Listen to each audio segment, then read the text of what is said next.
Jai Shri Krishna.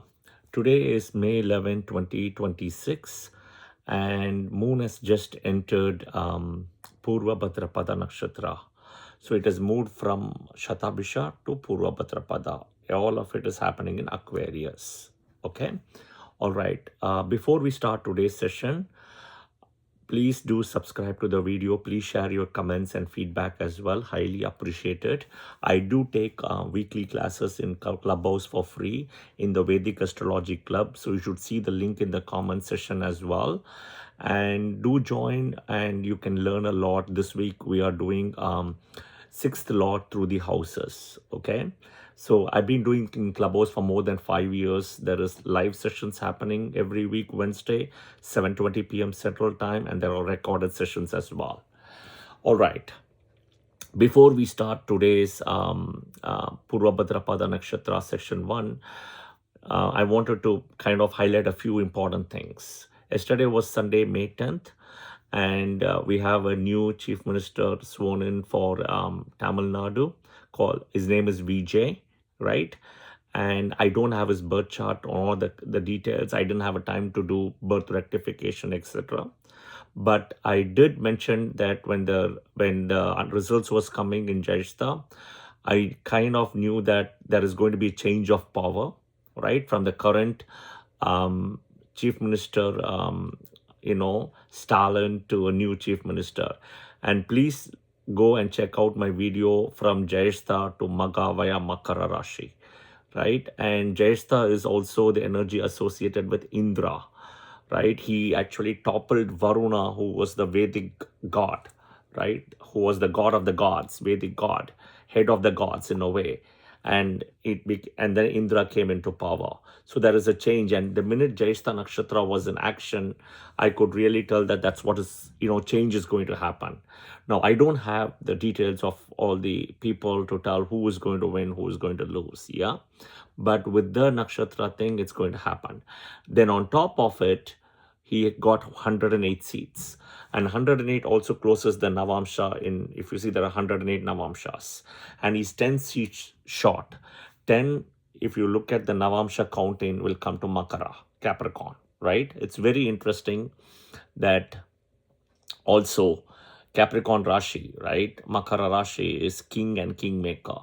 So do go see my videos I have put on Uttarashada Nakshatra, Shravana Nakshatra, Dhanishta Nakshatra, right? You will understand about king and kingmaker.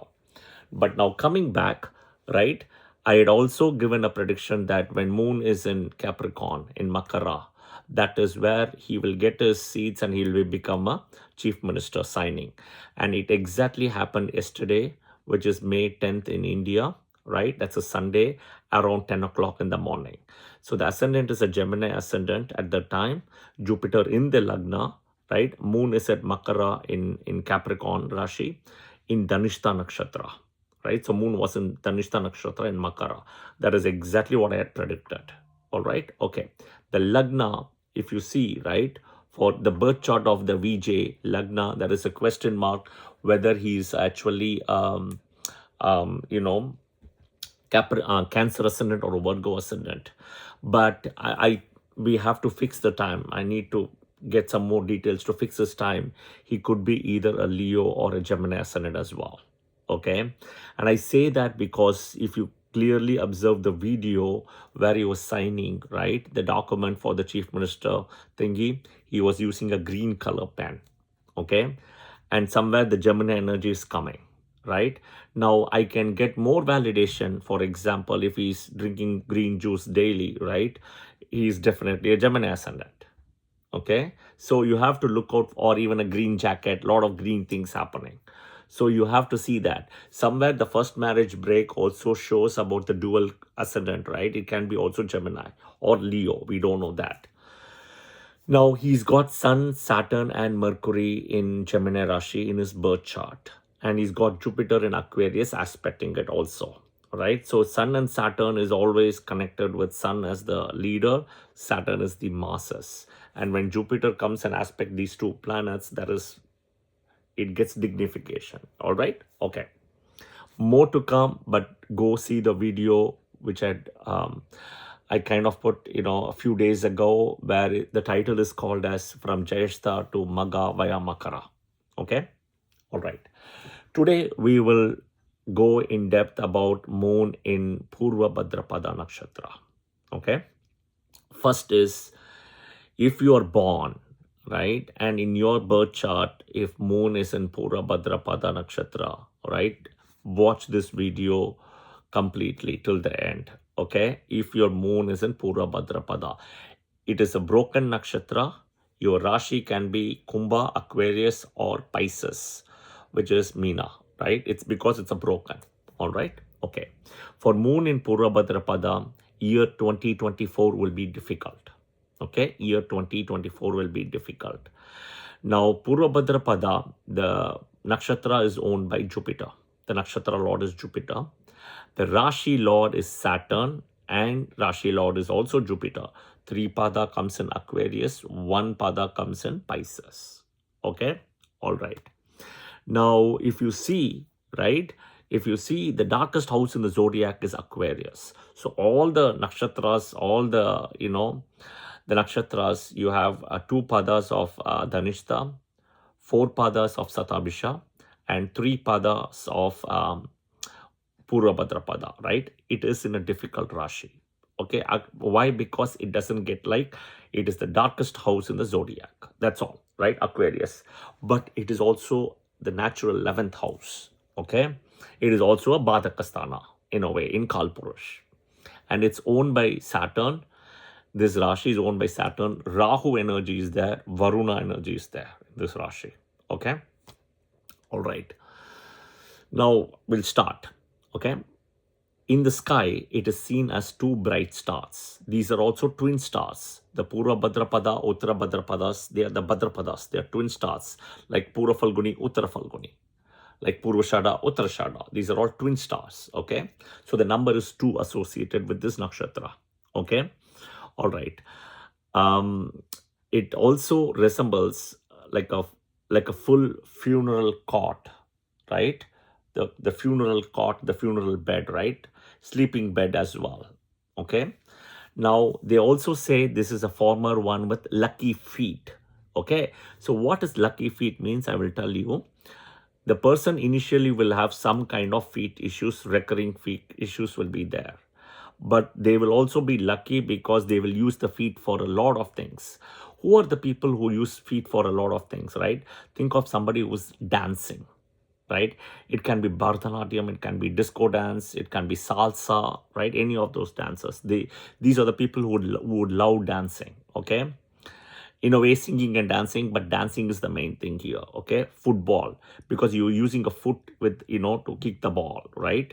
Running, because your feet is important. Sprinting, right? All those, anything with the thing, right? The jogging, right? All those activities with the feet, but they will also have a feet issue. You got to be careful about. Okay. Now, typically, this nakshatra has got split personality in a way, dual phrases, right? They may not show you the anger in front of them, but they will build it behind the thing. That is the way you have to understand. So this nakshatra has that energy. Okay. The double nature, dual nature.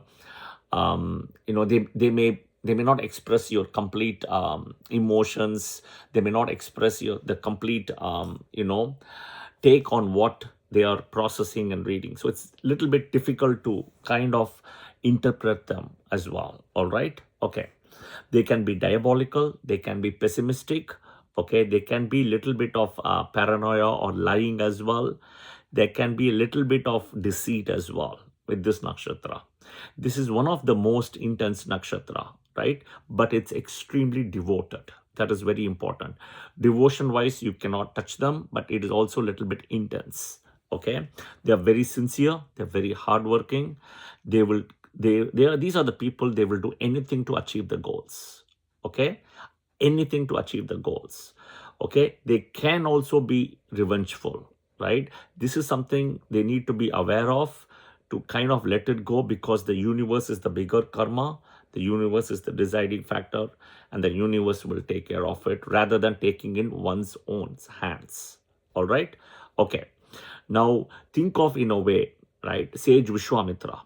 They say that sage Vishwamitra again used this nakshatra energy, right, which is Purva Bhadrapada, to go do the penance and get the Brahma Rishi and all of that, right? Like becoming a big sage, right? He used this energy literally standing in one leg. That is why the energy, the Vedic deity is also called Aja Ekapada, or standing in one leg, all right? So praying to Vishwamitra, which means he's also got anger issues. So this is something to look at. They will be very careful with money. Sometimes they can be also stingy. Okay. I would always say that if your moon is in Purva Bhadrapada, do not put all the wealth, land, property in your name. Put it in your children's name or your spouse's name. Okay, like exactly what Vishwamitra did. He actually had all his property, but he gave it to all of it to his minister to take care of and run the kingdom, right? So Vishwamitra was by birth called King Kausiga, who eventually became Vishwamitra. Okay. All right. Now, I've done a lot of series on Saptarishis, including Vishwamitra in Clubhouse. There are recorded sessions. You can go and listen. At some point, once I get the time, I will definitely do the Saptarishis also here in YouTube. Yeah? Okay. The animal associated is either a male lion or a peacock or a pigeon. So these people will be attracted or will have pictures of a lion, a peacock, or a pigeon. Okay. As I said, the number is 2 times. Pray 2 times, right? Do everything. So Shiva is the deity. The Aja Ekapadash is Shiva. Okay. And the body issues pain wise, I mentioned already about the leg, the bottom part of the feet, the leg, right? Then the rib, abdomen as well. Okay. Left thigh and sole of the feet, the sole of the feet. Okay. The energy is almost at the end to the beginning, not in the middle of the row. Okay. Now, the deity is, the Vedic deity is Aja Ekapada. The Hindu deity is Shiva. The Saptarishi they can pray is Vashishta and Arundhati and Vishwamitra also. So it's very simple as Om Shivaya Namaha, right? Om Arundhatiye Namaha, Om Vashishtaye Namaha, Om Vishwamitraya Namaha. You can also pray to Menaka, Om Menakaya Namaha, right? And the deity, Vedic deity is Aja Ekapada, Om Aja Ekapadaya Namaha. They are the people who would also do yoga. They would love for yoga, yogasana, standing in one leg, right? And even when they are playing games, they like the hopping game, if you can think of it, one leg, right? That is also something they would like. All right. The Nakshatra temple you want to visit, if your moon is in Purva Bhadrapada, regardless of Kumbha Rashi or Meena Rashi, okay, is Thiruvanishwarar Kovil temple, right, which is in Ranganathapuram village in Tanjore district, Tamil Nadu. Okay, I repeat again, Thiruvanishwarar Kovil, which is in Ranganathapuram, right, village in Tanjore district, Tamil Nadu, India. Okay, you want to go when moon is in Purva Bhadrapada Nakshatra, in Aquarius or Pisces, depending on whatever it's your Rashi, right? Because it's a broken Nakshatra. All right. So I hope this was helpful. Now moon has crossed Rahu and it is going towards Meena Rashi where Saturn is sitting, right? So it's a difficult path for the moon, and moon is also waning with strength. All right. So with this said, again, please share your comments. As I said, 2024 would have been difficult if you are with moon in Purva Bhadrapada Nakshatra. But good times ahead, bad times kind of in the past. All right. Jai Shri Krishna. Thank you.